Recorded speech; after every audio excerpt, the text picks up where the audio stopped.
अस्सलाम वालेकुम। और सब भाई खैरियत से हैं। मोहम्मद फ़ारूक रियाज जी सर, फजर का टाइम हो गया माशाल्लाह, नमाज पढ़न चले हैं तो बारिश भी बहुत तेज़ लत्थी दी है। अल्लाह इंशाल्लाह बाजमात नमाज अदा करने हैं। कलियां बहुत ज़्यादा ने।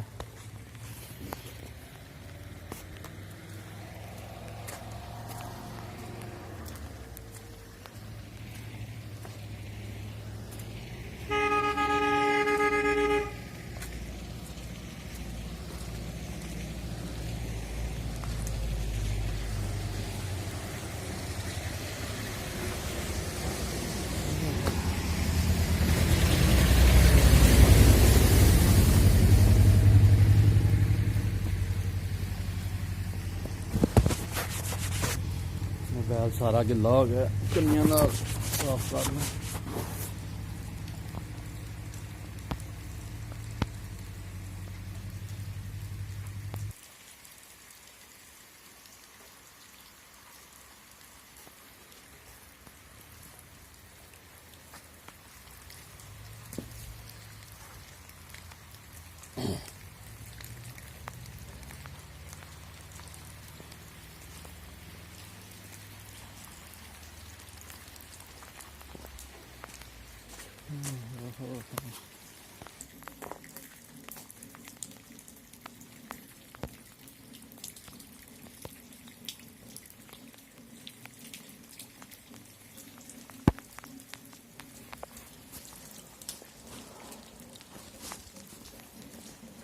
बिल्कुल जी, बारिश बहुत तेज़ है।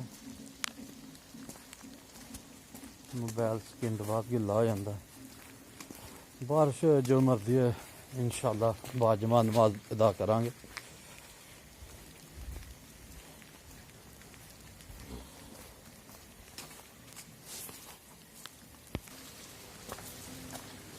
अल्लाहुम्मा मफ्तह लि अबवाब रहमतिक।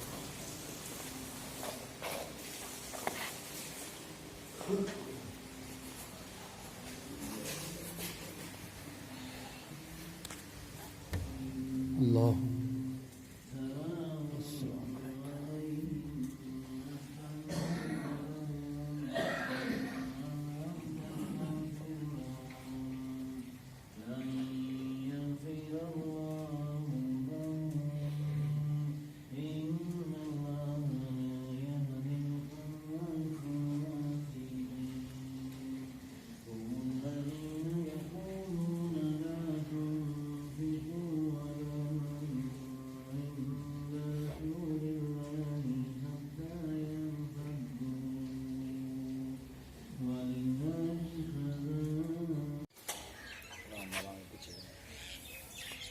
माशाल्लाह जी, देख लो किन्नी क धुंध है। ते इत्थे शबीर हलवाई है मस्याल।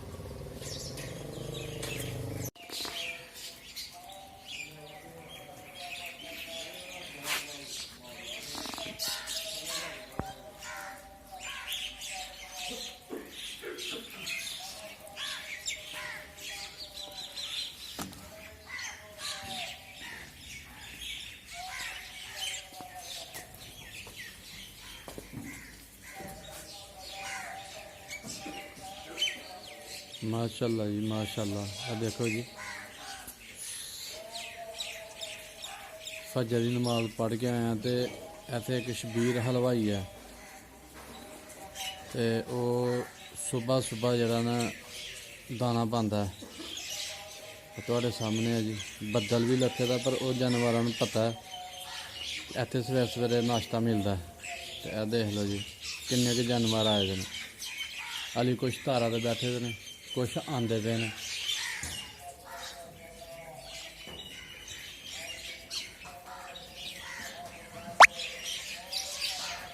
माशाल्लाह जी, अल्लाह ना जी रिज़्क बरकत पाए।